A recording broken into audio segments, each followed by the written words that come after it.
Hi guys, আমরা নতুন blog নিয়ে চলে আসছি। দেখতেই পাচ্ছ এখানে মাংস সব কিমা করা হয়েছে। এবার মাংসের হাড়গুলো বার করে নেওয়া হয়েছে। এবার মাংসগুলো বার করে নিয়েছি আমরা। এরপর মাংস, আদা, রসুন, পেঁয়াজ এগুলো সব কুচি কুচি করে কেটে নিচ্ছি এবং মাংসগুলো ব্লেন্ডারে ভালো করে আমরা ব্লেন্ড করে নিচ্ছি।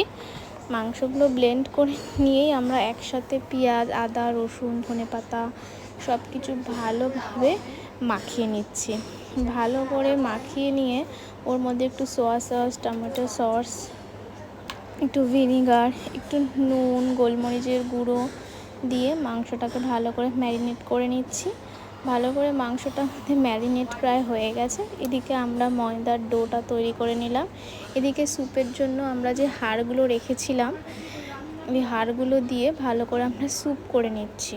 ওর মধ্যে প্রথমে আমরা তেজপাতা, গোটা গরম মশলা দিয়ে, অনিয়ন